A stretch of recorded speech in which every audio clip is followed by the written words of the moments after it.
Good morning, everyone, and welcome. This is Twist Gaming, where you get to play board games with us. We are coming to you live here from Gen Con 2019, bringing you all the board game coverage all week long. As usual, I'm your host, Matt, and today we're kicking it off with designer John Cohn. Hi, I'm John Cohn. John, how you doing today? Good, how are you? You know, day two, I finally made my way down to the hall. I saw some things, so that was a good thing. Well, that's nice to be able to see Gen Con at some point at Gen Con. Yeah, it's a novel idea. It's always a plus. How about you? How's Good. day two going for you? Good. I actually ended up traveling all day yesterday, so this is my day one. Oh, okay, perfect. So yeah, I'm getting it all out here today. Sounds good. So you brought a bunch of games to show off I sure today. did. Super stoked about that. So let's just jump right into things here. Great. And what are we going to talk about first? So first, let's talk about Ghostbusters Blackout. It's from IDW, and it's coming out September-ish. So this is a brand new Ghostbusters board game. The idea is that there's been a power outage in New York City, and the containment unit for all the Ghostbusters ghosts has failed. All the ghosts have escaped. They're running amok or floating amok all over the city, and it's up to the Ghostbusters to recapture as many of their ghosts as they can before the chaos in the city becomes too great and it becomes overrun with ghosts. Makes sense. So this is a threat management game where you are going to be fully cooperative, working as the Ghostbusters. You're going to be throwing some dice. You're going to be working as a team to try to make your way across the 5 boroughs of New York to catch ghosts. That's the very simple version of it. Of course, there's a few hitches that'll come along across your way, and will make everything a lot more complicated for you to try to be able to do your jobs. So Ghostbusters was a huge part of my childhood. Is this based off of the Ghostbusters movies, Ghostbusters cartoons? It's based off of the Ghostbusters comic books from IDW. Oh, okay. But the movies are canon in that. So Gotcha. in this game, you are going to be going up against like Stay Puft Marshmallow Man, Slimer, Gozer, Vigo. All of the iconic characters that you know from the movies are here. That was a big part of trying to come up with this game. Was I was given the comics and say, got to make the game, but I wanted it to really feel like. Same thing. I grew up with Ghostbusters. I have a silly Ghostbusters tattoo. Ghostbusters, I'm a big fan.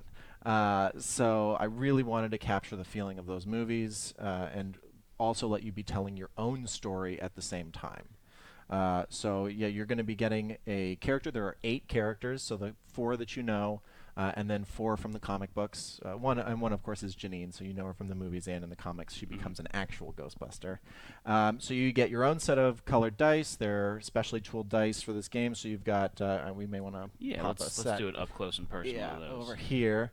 There we go. Great. There we are. So yeah, over on the right there, you've got the plasma stream. So this is the most common one that you're going to be using. You're going to be going to different boroughs, placing them directly on the ghost card themselves. The next one is the trap. Trap, same thing. You can't catch a ghost without using a trap. So you got to do the trap. You've got a PKE meter. This is what they use in the movie to track the ghosts. So that is useful actually in procuring equipment that you're going to be using to help you bust ghosts. Okay. You've got the no ghost symbol that helps you reduce the chaos that's happening in the symbol because, nothing makes people feel better than when the Ghostbusters pull up and say, hey, everybody, I ain't afraid of no ghosts. And then finally you've got the Ecto one, and that is what you're going to be using to travel around the city in style. So you're going to be going around, throwing dice, working with teammates. There's a lot of sort of strategizing at the outset of each round. Everyone rolls their dice together and says, all right, what can we tackle? What can we realistically take on this turn? And so you're going to be a lot of table talk, a lot of kind of metagaming to make sure that you are doing this together. It is a team game. The Ghostbusters are a team, and that's kind of the most important thing is you either win as a team or you lose as a team. So you said that there's 8 individual characters within this game. Do they have slightly different play styles to them? Yes, absolutely. Every single character has a unique power that is also kind of in theme with their character. For instance, Ray, he's always known for wearing his ecto goggles, and so he actually gets to take a look at upcoming ghosts that are in the ghost deck. So he can see who's going to be coming up next, and he can choose to either let them come out or put them at the bottom of the deck. Peter, he is sort of the linchpin of the whole team. So Peter gets to actually share one of his dice that he rolls with anybody anywhere on the board. So that can really help to when you're in a pinch. If you're looking at, so here, let's put another one. Yeah. Just so we can see. So on that right side, you see what needs to be taken. So Stay Puffed, he's a tough guy, so he needs a lot of plasma streams to be taken out. And if not everybody's rolling them, but somebody's there, Peter can be like, all right, I've got an extra plasma stream. I can hand that over, and you can kind of finish him off. So yeah, everybody's got their own ability, and because of course there's 8 characters and it's a 4-player game, you're never going to have all the Ghostbusters out at once. So it really lends itself to repeat playing, trying to figure out the best team for the best situation. So who's your favorite one to play as? Oh, I think I got to go with Winston. Okay. Winston gets a free movement around the board, and that really makes him extremely versatile. He gets to hop all over the place and really kind of feels like the hero. He comes in to save the day. He comes in to save the day, just like in the movie. Exactly. Hey, that works out nicely. Right? It's He like you shows thought of up that or something. He shows up out of nowhere and says, "Hey guys, I got this." So yeah, I think Winston is my favorite. Cool. I wanted to show off some of the gear cards that we've got here Yeah. as well. So we got the Proton Bazooka. Yeah. So that one lets you re-roll dice. So normally when you re-roll dice during the game, if you don't like your roll, you have to discard a die and you re-roll everything. When you've got the Proton Bazooka, it lets you choose which dice you're re-rolling. So if you've got 3/4 of a great roll, the Proton Bazooka is going to help you just re-roll the ones that you need. Okay, and is there one more that you wanted to show off here? Yeah, let's take a look at the Mega Trap. The Mega Trap Okay. is great. So some equipment, like the Proton Bazooka, you get to use every single round. However, the Mega Trap is just a one-time use. So you play it, you can use a die that you've already spent that turn, and it counts as a trap. So even if you've already expended everything that you possibly could have, all of a sudden you've got a trap out of nowhere. That's a big trap to pull out of nowhere, though. So you said this is a threat management game. What triggers endgame conditions on this? Right. So if the chaos level goes all the way to 20, then the Ghostbusters lose. The city's been overrun by ghosts. It's chaos, mass hysteria, cats chasing dogs, all of that. Terrible things. The other way that the game ends is if the Ghostbusters are able to catch 15 ghosts, and the trap will track along the game. Of course, there are going to be some hiccups along the way. When you get certain points along the track, mass hysteria tokens flip over and will make your day just a little more complicated. For instance, this one causes extra chaos. This one makes it so the next round, all the no ghost symbols that you roll have to be thrown away. Oh, okay. Yeah, So it's so- just things to throw a little bit of a monkey wrench into your plan to make sure you're not chugging along too smoothly. Absolutely. If you're just Gotcha. cruising along and you're saying, "Come on, I can do this," well, then they got to let you know who you're going to call. All right, and then what is the actual playtime on this game? I know you said it's up to 4 players, It's up right? to 4 players, 1 to 4, so 1 you to can play 4. this solo. It takes about 30 to 45 minutes to play. Okay, and I always love that when game designers and game companies are putting in solo modes for games. It seems to be more and more popular now. Yeah. But allowing you to pull a game off the shelf and play if you don't necessarily have a game group that is available to play or you don't have anyone to play with right now.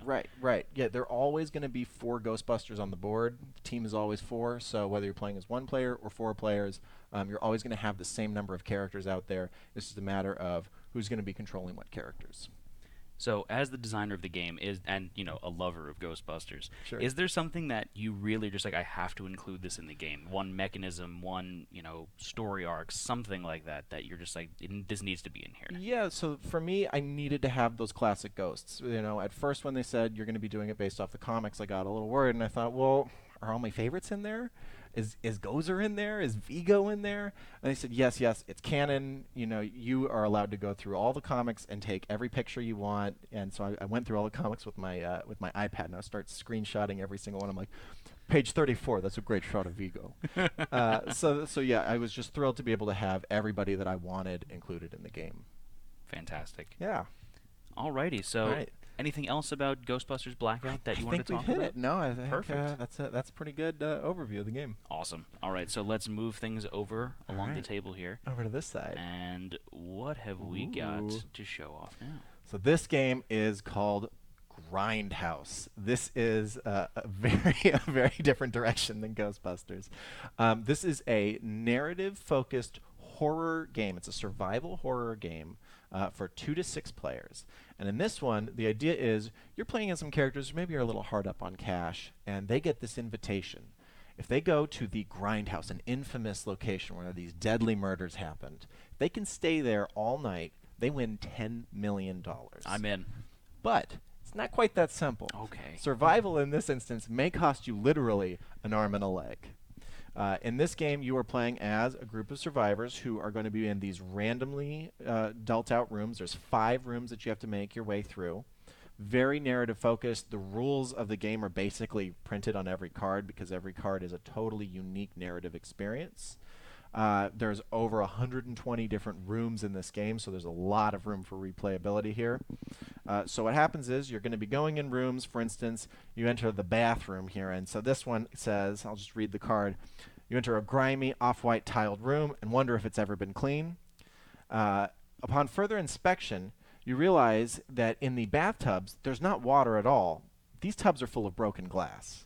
Oh. You peer down into the porcelain pool of shards and notice a glint of something golden at the bottom. It's a key. You look over at the door to the next room and notice it has several locks. No question about it, this is going to be very unpleasant. So, in this room, what you're going to have to do is you're going to have to be fishing your hands around through broken glass and trying to find keys. So, there's going to be a lot of dice rolling in this one. And every time you roll a die, you're going to be taking an arm wound. So, you have this character here, this character sheet. And every time you take a wound, you've got these different tokens that you get to place over your character. So as they get more wounded, they're actually bandaged up. They're bandaged, and then if you flip it over, they get severed Oh, altogether. the arm's missing. I got to show that up up close in this one here. Yeah, absolutely. All right. So here's some of the tokens you can show off. Here's our lovely little character sheet. This is Evan. I'm sorry, Evan, Yeah. but it looks like you're going to take an arm injury. Right. So you'll notice on the board it has 2s on every body part. So you start out with 2 points at the end of the game for every body part, including your head and torso, that are fully intact. As they get wounded, they'll go down to 1, and then as you flip it over and they get severed, they're worth 0 points. So the goal of the game is not just to survive, but to survive with the most body parts. Now, to make things even more narratively interesting, every character also starts with a persona card. Now, a persona card can be anything ranging from, I'm a runner, my legs are my life, I cannot wound my legs, so having healthy legs gives you extra points, having wounded legs gives you less points. Or you could be a psychopath, and your entire goal in the game is to slaughter everyone. Oh. Or you could be a doctor, and your goal is to save everyone. Look at that. So the game is very focused on telling that story. It's all about the experience. It's a very experiential game. And the other fun thing is if you die, the game's not over for you. You become a ghost. Oh, perfect. And as a ghost, you are able to still influence things at the end of each room, and you get a new set of goals that if you're able to achieve them by the end of the game, you can win too. For instance, if you're the runner and you die, you become a spiteful ghost, and your goal is for no one to have healthy legs by the end of the game. If I can't have legs, No one can. No one can. And so that's the whole goal if you're a runner ghost, is that you want everyone to lose their legs, and if that happens, you also win the game along with whoever has the most points. This game is coming out around Halloween. It was kickstarted last year. It also we have an expansion that's coming that's going to be Carnival and Cthulhu. So in one of them, the deadly host, who is normally hosting the party, is replaced by Ginger Snaps the Clown. Oh, God, no. He's a murderous chainsaw-wielding clown. Oh. And then there's the Cthulhu expansion in which you are going up against elder gods. These are all directly pulled from H.P. Lovecraft stories. So you're going to be running through big globby shoggoths. You're going to be trying to fetch trapezohedrons. Something like that. Yeah, you're going to be fighting eldritch stuff. And then every box of the game also comes with a Krampus expansion, which is a Christmas-themed expansion where you're actually going to be playing as Santa Claus and Rudolph the Red-Nosed Reindeer, Gingerbread Man, a very angry Mrs. Claus.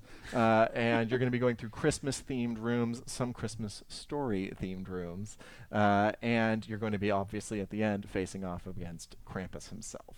Oh, that's really cool. Yeah, so this one's maybe not for the younger crowd, but if you like, kind of delightfully gory kind of silly gore, this game is definitely for you. You are going to be losing a lot of limbs, but having a lot of fun.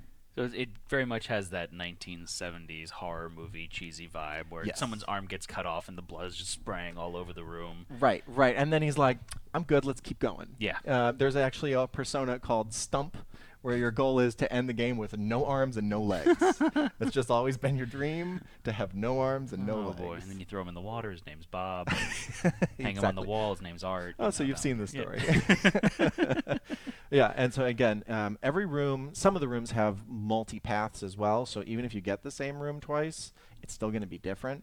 But there's 5 rooms per game. The game takes 15 minutes to play, so Oh, it's a really? great starter. And there's over 120 different rooms, so you're going to be getting a lot of fresh experiences out, or you'll have a lot of fresh meat. There you go. So I got to ask. I'm assuming it's from the old style horror movies, but where was the influence from this game from? Well, I am a horror junkie, and the funny thing is the actual idea for this game came from, I participated in San Diego Game Jam back in 2017, and there, they a lot of the time you get 48 hours to build a game, and the theme was, if I had known then what I know now. And so I thought, well, that sounds perfect for horror. It's basically regret. I regret ever going to this house. $10 million now seems like a bargain. So I ended up taking grand prize with this game. Oh, nice. Yeah, at that game jam, and then continued to develop it from there. And as I watch more horror movies, I get more ideas. And now we're here with 120 rooms of madness. That's awesome. So you were mentioning the Krampus one, the Carnival and Cthulhu one. Right. Any other expansions in the works for this? Ooh, possibly. Okay. But these are the ones that we're going to be having out right with launch. And yeah, maybe stay tuned. There may be some more stuff on the horizon.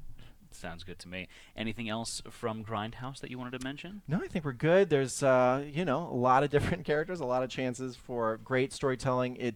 It seems very dour, but it's actually a game that more often than not ends in laughter. So it's a funny horror game. When you take the ridiculousness level up to 11, it Yes. becomes humor then. Yes. And not just gore for the sake of gore. Yeah. Absolutely, and there's some twists. So yeah, that's Grindhouse. All right. Very good. And now we can reset. I can grab the other games I'm talking about today. We needed a bigger table. Oh boy. There we go. But yeah, this one is super cute, and I was reading a little bit of the character card there, but he's like, you love cats. In fact, you have 12 cats. Yes, yes. And, one of the big focuses for this game was everything needed to have a story. The story comes first in this game. It's light on mechanics, heavy on theme. Gotcha. We really wanted to be able to have anybody sit down and be able to play the game without needing to read the rule book. You sit down, you deal out a card to each player, and then you're pretty much off to the races. That's pretty much the entire setup of that game. So yeah, you can really just immediately get running. And only 15 minutes to play, too. Only 15 minutes to play. It's a quick one. Did we say number of players for that one? That one is 2 to 6 players. Okay. Yeah. All right, so what are we setting up now? So now I'm setting up. This is a game that some people may be familiar with, Council of Verona. So this is a game I did not design. However, I also happen to have a small publishing company called Bread and Circuses. So this is a game that came out back in 2011, I believe, by Michael Eske. It was featured on Tabletop with Will Wheaton. It got a seal of approval from Tom Vassell way back in the day. It had several expansions, and it's been out of print for a little while. So we got the license. The original game was not in color, so we decided, let's jazz it up a little bit. Let's make Colorize it. really beautiful. So this is a really beautiful color art version of Council of Verona. We got a really beautiful box that I can't stop showing off to people. It's from the there we go. From the artist of the new Fireball Island game. Oh, really? So yeah, we are really excited about the art in this game. There are a few new mechanical tweaks here and there to make the game a little bit more competitive, to make it not quite the same experience that you remember. And we've got a few surprises coming, one of which I can talk about. So this is going to be hitting Kickstarter early September. Okay, so right around the corner. Right around the corner. And one of the things is, when you're playing this game, so the idea of the game is that you are trying to get these families, the Romeo and Juliet families of the Montagues and the Capulets. They're always at war. They don't like each other. Obviously, Romeo is in one family, Juliet is in the other. In this game, you are trying to influence these two families to either be in the Council of Verona or be exiled from Verona. And so you're doing this by playing cards and also by playing these hidden influence tokens. And these mostly have scores on them, 5 points, 3 points, but also there's poison.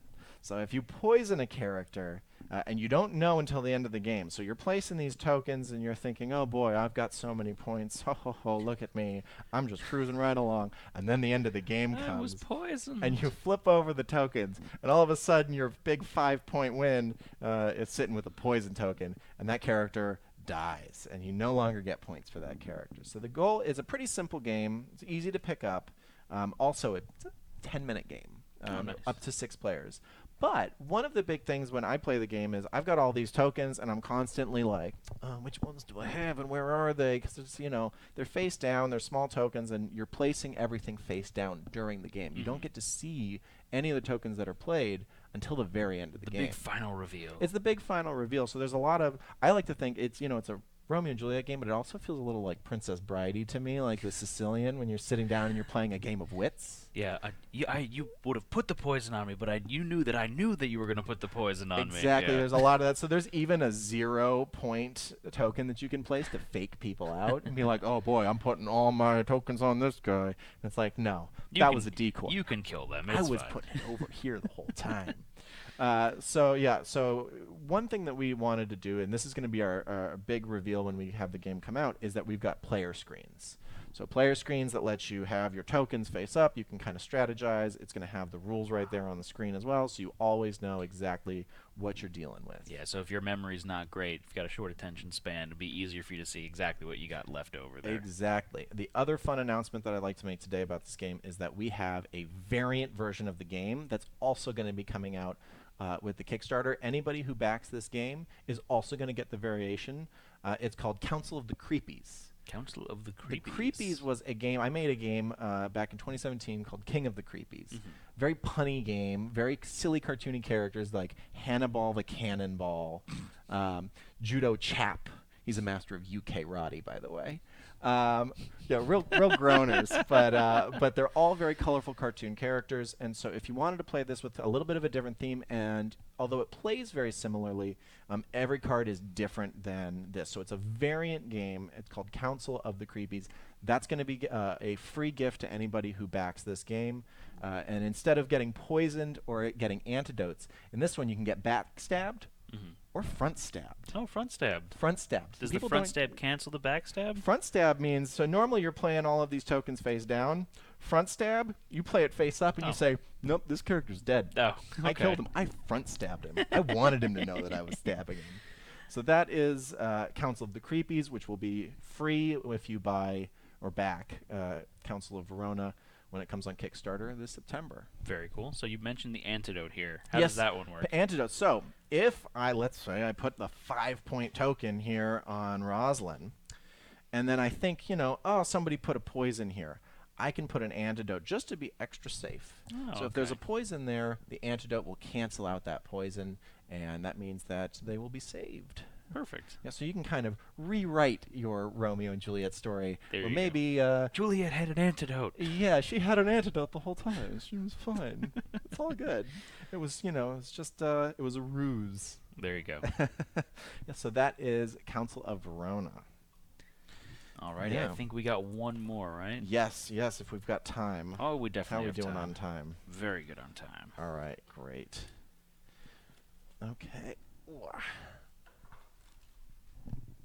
Okay, I'm probably not putting this away very nicely, so I apologize for that. It's fine.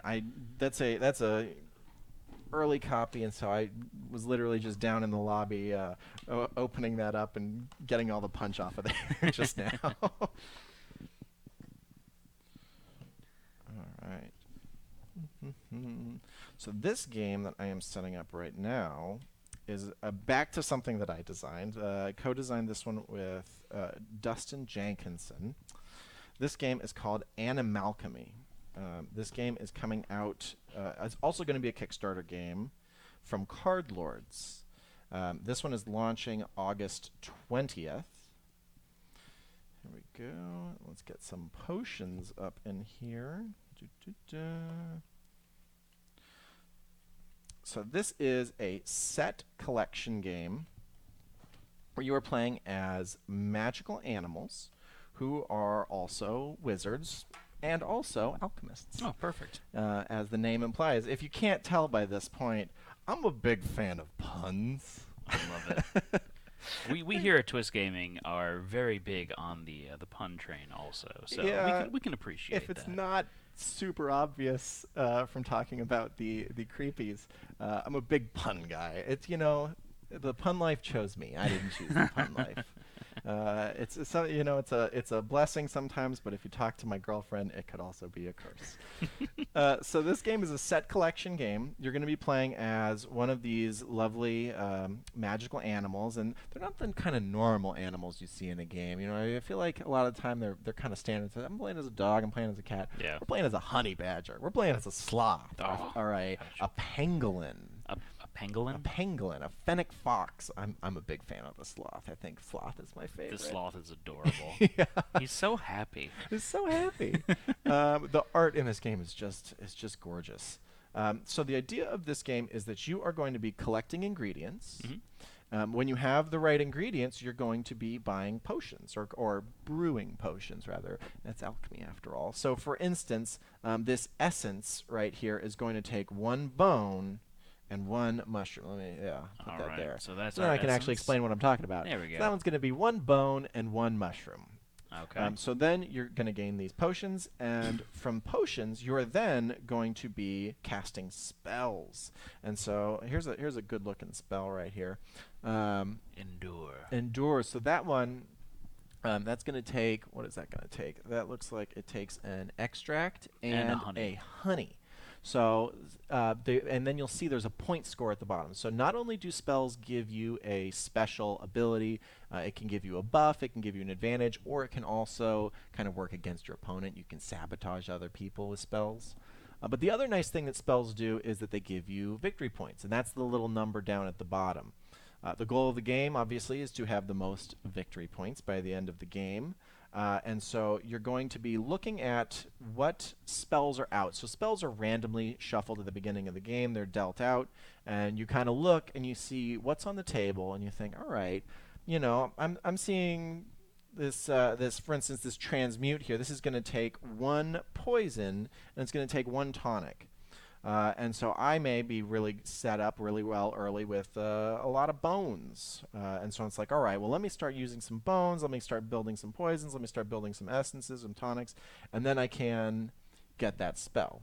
So the game moves very quickly. You're constantly going to be having new spells coming out. You're going to have some that you were working towards that somebody's maybe going to look and see and go, I know what you're doing. I see you getting that essence together. I feel like you're coming right after my spell. So that you're constantly kind of having to reassess what you're doing. This is the simple game. You can learn it in 2 minutes. Nice. But there's a lot of strategy that gets involved in the game. So every character is unique. In that they have the ability, so these ingredients are also randomly dealt out, and they're just going to be coming as you play the game. Sometimes there might be, for instance, a lot of bones out there. I keep using bones as my example today. Probably because we were talking Grindhouse. Yeah, there you go. I'm in a morbid streak today. There might be bones out there. If you're playing as the Red Panda, you can flip his card over. So here, show what happens when you flip the card over. So you flip his card over, and then you get to take all the bones from the ingredient row, and that becomes yours. And then you get some fun art of the character to look at on the other side. That's a badass Red Panda right there. Right. And that's one of the coolest things I think about this game also is the art. So, like, for instance, when you get a potion, so you have the potion, you're waiting to cast a spell. Once you've used the potion, why don't you flip that card over? It's empty. I think that's just so cool. Yeah. It's something where the publisher didn't have to do that. They didn't have to have cool art on both sides. It But just they takes did. it to the next level. They did. And it just looks so beautiful. I get absorbed just like staring at these cards. I feel like they're really beautiful. And I like that in a game like this, you even went the kind of extra mile of having the individual player powers. I'm a big sucker for individual player powers in games, and like it really like draws me in like that just because it enhances the replayability so much. It does. It does. And this is a game where every time that you deal out all of these cards, it's going to be random, and so you're going to have a situation pop up where it's like, I got a lot of honey here. I'm playing as a honey badger. Now's the time to pop my special. So you have all of these ingredients. They're going to be randomly dealt. You have the spells randomly dealt. The potions, on the other hand, there's 4 of each potion, and they're always here and available. So you always have that to kind of rely on and say, I know that these potions are coming. I know that I can grab this at any time as long as the supplies last. So there's certain levels of strategy between playing the randomness and then playing what you know.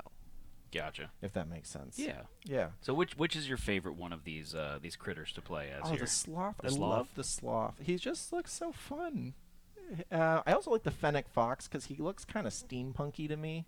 I'm a big fan of that kind of steampunk aesthetic sometimes, and I think he just looks cool. And the box looks fun too. And this is a great travel game because, as you can see, it comes in. Oh, It's a little green screen. We Yeah. got the green screen. That's some poison. I think he's using plague, which. We can I can show off a little bit here, but if I put There it you under go. the thing, you're not going to see it. Invisible plague. Yeah. So this game is going to be launching on Kickstarter August 20th.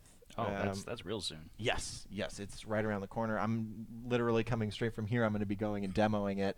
I think we're sold out on every single slot for this game Oh, to nice. demo this weekend. So that's pretty exciting. So yeah, I'm going to be demoing this one quite a bit down on the Gen Con floor. Yeah, and it looks like it's got like a decent amount of strategy for the size of the game box here. I mean, this Right. one you could throw in your bag and it takes up no space whatsoever. Absolutely. And the rule sheet is like one page. It's Yeah. one page, one-sided, and you're in the game. So this is also a great game for younger audiences, whereas Grindhouse may have been for older audiences. This one is super easy to learn from kids or adults. This game takes 15 minutes to play. These are relatively short games, so you can reset it right away, play it again. You can use this as your kind of refresher. It's also, as I chose it to be last, the quickest to set up. There you go. So where'd the inspiration for this one come from? You know what? It was from my co-designer, Dustin Jenkinson. He had a game idea. It was originally called Witch Week, where it was about a witches' farmer's market. And so he said, well, that's a fun idea. And I said, but I love puns. There's no puns in Witch Week. It's just alliteration, which don't Yeah. get me wrong. I got no problems with alliteration. Yeah, everyone loves a I'm good all alliteration. about alliteration. But puns are perfect. Yes. So we decided Animalchemy sounded a little more fun, and then we thought weird animals, animals you don't normally see. Right. Sloths in particular, because I just love sloths. Oh, took me like I now remember what a pangolin is, but I'm just like, what the hell's a pangolin? yeah. It's kind of like an armadillo. Yeah. A fancy armadillo. There you go. Well, you can tell from the fancy robes. It's a very fancy armadillo. There you go. He's a very fancy armadillo and slightly see-through. And slightly, yes, a little translucent. That happens. Oh man. So John, is there anything else that you've got in the pipeline right now that maybe you can tell us about? Ooh, I have a lot more in the pipeline, but I can't talk about any of it Understandable. right now. Bread and Circuses is my publishing company. You can visit our website at breadandcircuses.rocks. Don't go to breadandcircuses.com. That's a food company. I didn't even know .rocks was a thing. I didn't either. There you go. That was my business partner who was like, I've got it. I've got the solution to our breadandcircuses.com problem. It's even better. .rocks. There you go. So yeah, you can go on our website. We'll give you lots of information. You can email us, contact us through there. Yeah, that's pretty much it. I look out for me. I'll be around Gen Con. I've got other games that are be coming out sometime in the next year, but I think 4 is a good offering for right now. I think so. And so you said you got a couple things going on to Kickstarter soon. Yes. You said this one's going to be August 20th. 20th. And then Council of Verona / Council of Creepies is going to be coming early September. I think first or second week of September. We're waiting to see how our press comes back for this and see how fast we can get everything out. Because obviously we want to have all the videos there. Oh, absolutely. So as soon as the videos come, we'll have our firm date. And then Grindhouse and Ghostbusters Blackout. Yep, Ghostbusters Blackout will be in stores in September, and Grindhouse, you can pre-order it now on the website everythingepic.us, and it's going to be in stores around Halloween. Sounds Just in good. time for the perfect time of the year for it. But if you It's miss the Halloween, most wonderful time. There you really, go. that's my favorite time of the year. But if you do miss it and you don't get it by Halloween, it does have the Krampus expansion, so it goes right into Christmas. Perfect. Yeah. John, thank you so much for joining us Thanks today. for having me. I Really do appreciate appreciate it. And thank all of you for watching at home. We're going to take a brief intermission right now, but we'll be back with more coverage here from Gen Con 2019. Signing off for now, though, I'm Matt. Have a good one, everyone.